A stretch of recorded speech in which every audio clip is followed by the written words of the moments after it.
it's all good, good. No, it's all love. No, it's all love.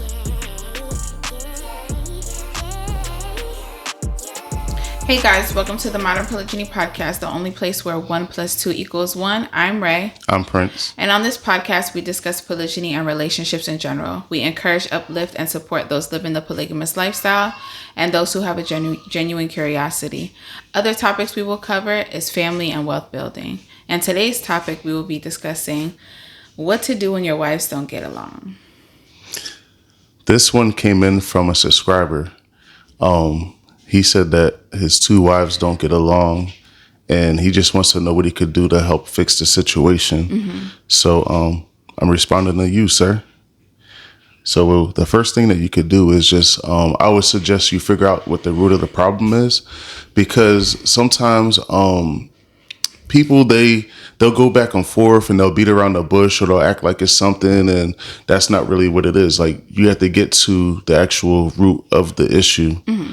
What's causing the issue? Is it a jealousy? Is it something that you're doing? Because if it's jealousy, when you're practicing polygyny, that's part of it. It doesn't matter if you're any form of polygamy. It's part of it, and it can be worked through. Jealousy, we discussed this in another video. Jealousy doesn't have to come out in a form of a tantrum, or you don't have to be nasty about it. Right. You want to chime in? Yes, I think that's a good idea, figuring out what the root of the problem is. I think a lot of times, the gentleman has to check himself, because he has to make sure he's being fair, in the situation. Also, like you said, it could be a whole lot of other things. A lot of times people say it's one thing and it could really be another. So I think getting to the root of the problem would be the first thing you want to do. Right. And just to piggyback off of what you just said, being fair a lot of times is the issue. A lot of men, they jump into this thing, and you have to understand there are going to be thoughts that pop up. So it could be something that's not even intentional, right? So say you spent, 15, 20 minutes more with someone else. That could become an issue, if not talked about, or if you just try to avoid it or act like it's nothing. Yeah. Because even though it may seem like a minute thing to you or to your average person, when you're dealing with this type of relationship, the smallest things could turn into something big. So don't ignore someone's issues, because their issues are big to them. Right. So right. Everything must be talked about and put and laid down, and just get to what the root of the issue is. Mm-hmm. The next thing I would do is stress the importance of them getting along and mending their relationship. Mm-hmm. If one person is just being catty, you'll eventually figure that out. Yeah. You'll figure out who it is, but regardless of what the issue is, stress the importance of everyone coming together for the common cause and to make things peaceful. Because even though this is polygyny, at the end of the day, it doesn't have to be chaotic. There's no relationship that has to be chaotic. Mm-hmm. None. Communication is key. Everyone getting along is key. And that moves on to the next. Before you get on to the next one, though, I have a question, or I have a thought. Uh-huh. A lot of times in this type of arrangement and polygyny, a lot of times the women say, it goes both ways. Sometimes the women say their husband won't get involved in their disputes at all. Mm-hmm. Like, he won't have anything to do with their disputes. He lets them take care of their issues that they have with each other. And sometimes the wives say that the husband is the referee. What do you suggest is the best? As far as the husband is concerned, what do you do as a husband? I don't agree that you should necessarily referee. Like, mm-hmm. that seems crazy. Like, that's a whole extra job that you have to do. Like, to be a referee, that means that 2 people cannot coexist or can't communicate. They lack communication skills. Okay, maybe not the referee so much, but you be the one to get in the middle when they have an issue.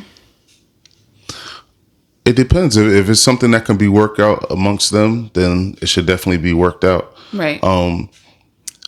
I want to say in our situation and in our past, we haven't really had too many big issues that couldn't be worked out between you. So like for the most part, I just sat back and let you do your thing. Right. Now there was a situation where Renessa had felt a certain way at one point in time, and I guess she didn't feel comfortable saying it to you, or I don't know if in her mind she didn't think it was that big. Right. But she had mentioned it to me a few times, so I came to you, right, and said something to you about it, and turned out it was nothing, and you were able to talk about it and move past it.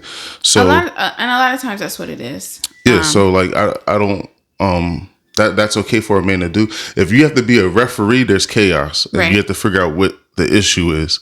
If you find yourself constantly have to be a referee, everyone is adults. Everyone should be able to talk about their issues and communicate what's going on, and that's in any relationship. If you're in a monogamous relationship, communication is key. Don't hold things in. Don't let things build up, because when it comes out, it can come out ridiculous. It could come out in a crazy way, and the other person could be looking like, oh, what's going on? They had no idea. Yeah, what did I do wrong? And it's all these things that you had built up, or there's something that they're doing that they didn't know bothered you that way, or And that happens even between a man and a woman. In a monogamous marriage, they let things build up and then explode, and then it becomes that happens something. in friendships. Yeah. We've seen that happen in friendships. Yeah. So yeah, you just have to stress the importance of everyone communicating and getting past this issue. Right. So the next point is to consider different living arrangements. So when it comes to polygamy, there's many different living arrangements. There's everyone lives in the same household. That's what we do. That's what we prefer. There is everyone lives in, separate households, or it may be one husband, the husband, he bounces around from house to house, whoever the case may be. Right. And there's no set way see, that's the beauty in relationships. There's no set way. Like my relationship with Ray and with, when we had Renessa, it may look different than everyone else's. Right. And that's okay. It worked out for us, and everyone's situation is different. Like me, I don't want my wives in separate households. I don't want to have to, our goal is to build. So Right. I don't want to, our thing is not spreading our money out. It's bringing everything together, bringing everything in. Right. So that's us, but everyone has their own ways of doing everything, and sometimes it could be less chaotic to have have the women live in separate households, have their own domain. Yeah. I go back and forth with the idea. I think like you said, to build, I think it only makes sense for everybody to live together. And I feel like it forces you to actually work out your issues, Right.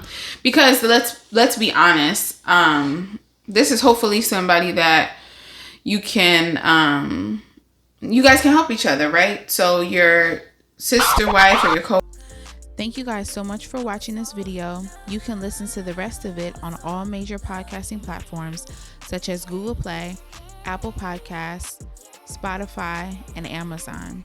Thanks again so much for watching, and we'll see you guys in our next video.